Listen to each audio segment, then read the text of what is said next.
Thank you and welcome to the show for today. The topic today is services for ex-offenders, and we're fortunate to have with us to talk about services for ex-offenders Pastor KWalker, in addition to Ms. Sherry Jackson and Mr. LSummers. And of course, Pastor Walker, let me not only welcome the three of you, but also to start with you by having you to give us some information about your background, education, and some of your experiences.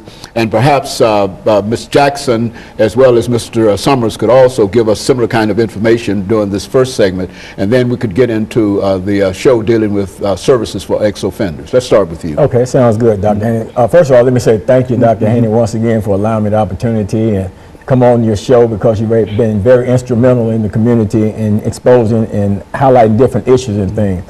As you say, my name is Pastor KWalker.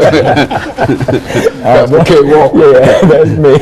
I don't know if my mother's name is Pastor, but you know, my name is KWalker, Pastor KWalker. Pastor of the Hands of God Christian Church. We meet at the Millennium Maxwell House Hotel. I was born right here in Nashville, Tennessee. Educated as long as I wanted to be in the public school systems of Nashville. Finally one day got kicked out, ended up in the Navy, did some time in the Navy, got out of the Navy, just basically a wild person, you know, and just doing my own thing. Got out of the Navy, went and got a GED, spent a little time at Tennessee State University, wanted to major in, wanted to become a fashion designer, went in, majored in clothing and textile, you know, home economics was emphasis on clothing and textile.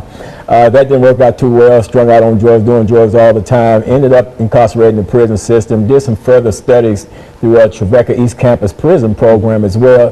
Didn't get a degree in anything, Dr. Haney, just a measure of knowledge and understanding about how to live life and how to help others find that pathway to live life as well. So that's basically who I am and what I'm all about today. Very good. And Ms. Jackson. Hi, I'm Sherry Jackson. I am originally from Chicago, Illinois.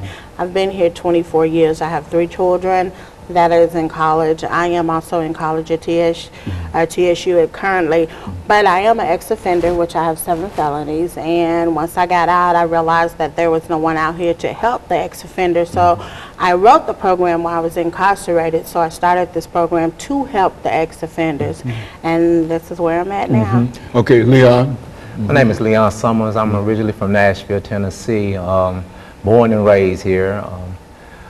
Things about me is that at the age of 11 years old, my mother killed my father, and it made a life turn in my life. From there, I was taken from a foster home. Been in a foster home until I was around about 16 years old. Was a runaway, been on the streets, in and out, pillar to post. Auntie found me, took me to Mississippi, went to high school, got all the way to the 12th grade, quit, came back to Nashville, Tennessee. And for some kind of way, instead of me doing the right thing, drugs led into drugs and incarcerated and locked up in the prison system. Very good. And of course, Reverend Walker, since you know both of these individuals over the next 2 minutes, why don't you tell me something about them and what impressed you so that you felt that we ought to be able to talk to the 2 of them today? Well, Dr. Haney, first of all, Ms. Jackson, Sherry Jackson, I met her not too long ago, and one of the things that brought us together is, first of all, our passion and our desire to reach out and help other people who've experienced the same type of life-changing things that we've experienced ourselves, you know, with the incarceration and the like, you know, myself being an ex-offender also.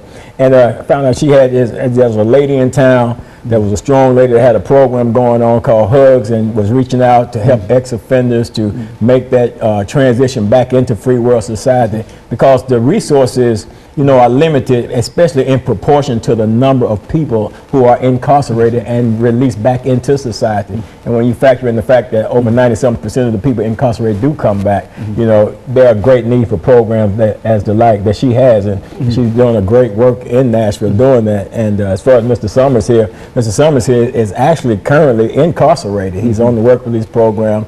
I met him out at Riverbend prison, maximum security prison, doing our church services, coming to church. So contrary to popular belief, you know, people in churches don't just get jailhouse religion, but we have been able to hire him on work release, and he's been our minister of music over at the Hands of God Christian Church.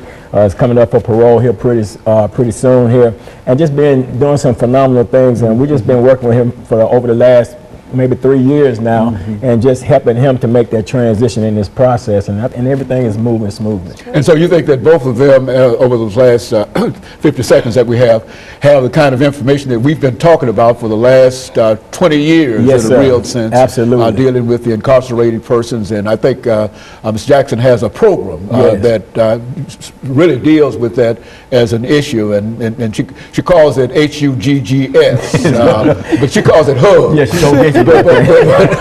And of course, we say that, Ms. Jackson, so that when we come back, you'll be the first person that we'll start with when we have you to explain this program, the letters that are associated with it, and say everything that you wish to about it.